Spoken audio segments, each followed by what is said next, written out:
Paimon was thinking all night about what happened with Kale, and still can't figure out what the problem might be. Maybe she's in a better mood now. Let's go check on her.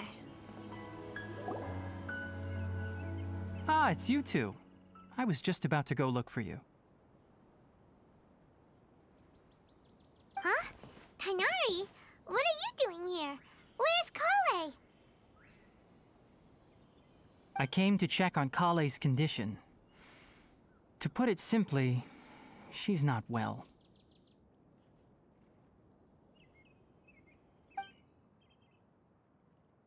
You mean she's sick?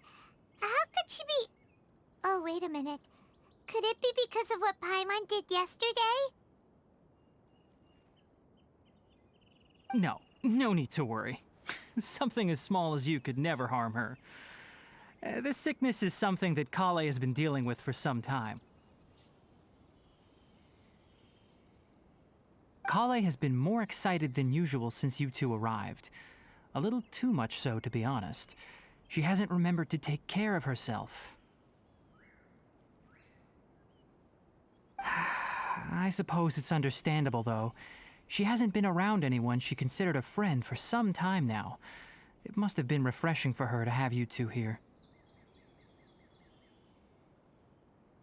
So, Tighnari, what's really wrong with Kale?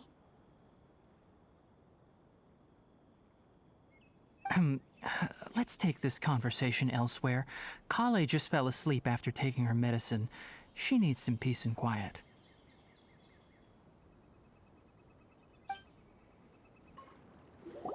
Shh! Kale's asleep. Let's come back once she's feeling better.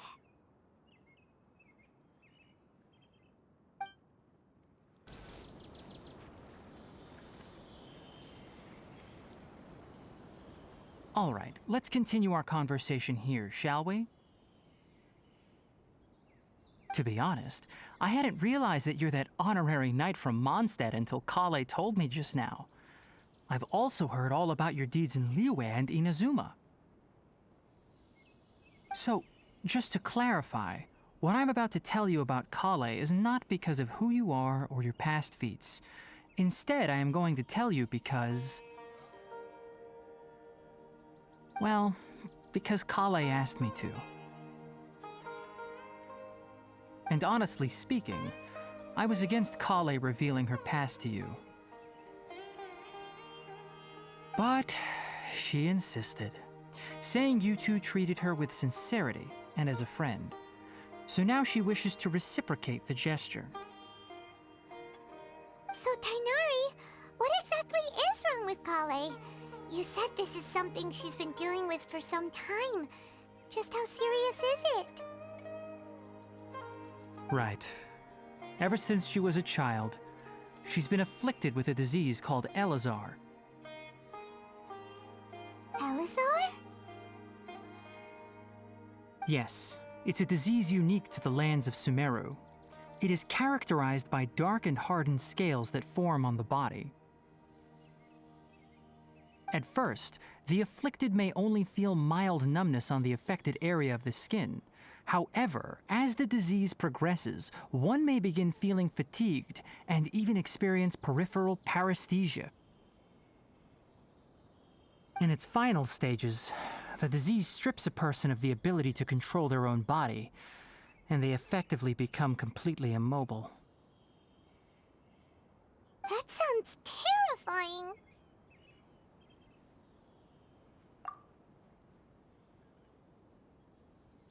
Wait, hold on. So when Kale seemed to be acting a little clumsy earlier, it was because...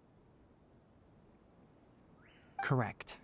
That would be the effects of Elazar, which is precisely why I do not want her carrying or holding anything, lest she ends up hurting herself.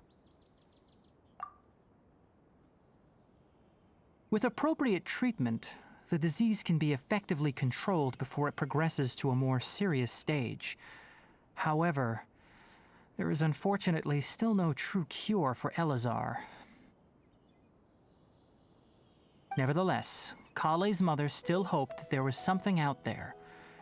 She handed Kale over to an organization known as the Fatui after one of their members lied and said they had a cure. What? The Fatui? Ah, it appears you are already familiar with them. That'll save me some explanation. Anyway, the person who eventually rescued Kale and brought her to me for care said that she had been given to a harbinger known as the Doctor. I have no idea how this doctor managed to do it, but her case of Elazar was completely stable for all the years that Kale was with them. However, Kale's days with the Fatui were anything but pleasant. Kale is a resilient individual and always tries to appear cheerful, but her experience with the Fatui has left deep scars. Even now, she can still feel deathly afraid of someone touching her. Oh, Paimon had no idea Kale's been through so much suffering. Oh, by the way, Paimon, Kale wanted me to tell you that she's sorry for scaring you yesterday. She also wanted both of you to know that she's sorry for hiding her illness. She doesn't need to apologize. None of this is her fault at all. Well said. I hope you'll get a chance to tell her that in person the next time you see her. Kale once thought that it would be impossible for her to have any real friendships. I trust that you two will never let my trainee experience such emotional pain again.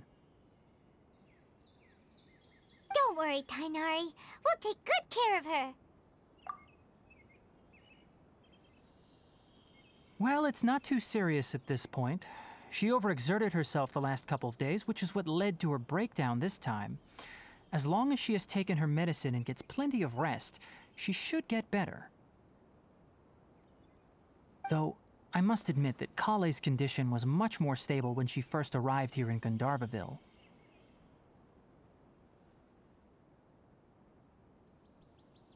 She was interested in the work of the forest rangers the moment she saw us. I could see that she was serious about learning, so I felt compelled to ask her to join us. Her stamina has gotten much worse recently. Though a moderate amount of physical exercise is always necessary, I'm afraid the long-distance patrols are a little too much for her now. All right. Now that I've told you about Kale's past, I think I'll head into the rainforest to find some ingredients needed for her medicine. I'll see you two later. Yeah, we'd like to do something to help Kale too. All right, but I must warn you two. The rainforest is a dangerous place, especially for someone who's still recovering like the Traveler. You must follow closely and listen to every instruction. No problemo. Let's go then. We'll be looking for a plant known as lunar lotus. It's often used to help those afflicted with Elazar recover their energy. Hey, Tainari? Where exactly are we going to find this plant? Lunar lotus can be found all over the rainforest, but it often grows right here around Gandharvaville. Given the name, it sounds like we should be looking for it in the water. You are correct. Lunar lotus grows in the water. When fully matured, they look like giant blue flowers floating on the water's surface. Quite an attractive species, if you ask me. The large petals are actually the plant's leaves and sepals, which surround a very small flower. You should note that many of the plants found in Sumeru have names that are contrary to their species. Take the Kalpalata, for example. The plant is not a lotus at all, but rather a vine. And then there's the Sumeru rose, which is not a rose, completely contrary to its name. Oh, okay then. Note to Paimon, never bring up the topic of flowers with Tainari. There should be lunar lotuses growing somewhere in this area. Let's split up and begin searching. If you could manage to gather 4 of them, that would be sufficient. We'll rendezvous here once you've gathered the needed amount.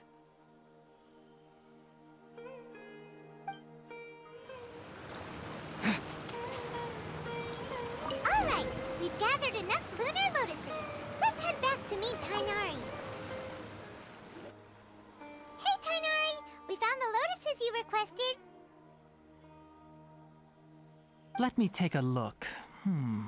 Good, very good. These are all excellent quality. I'm quite glad you two came along. Your exploration experience helped save me a lot of time here. It seems we even have enough time to stock up on some other things I need. Hey, Tainari! Oh, Tainari! Someone's calling your name! They're dressed like a forest ranger. Ah yes, that's Amir and the others. But didn't they just set off not too long ago? What are they doing back so early? Let's go find out what's going on.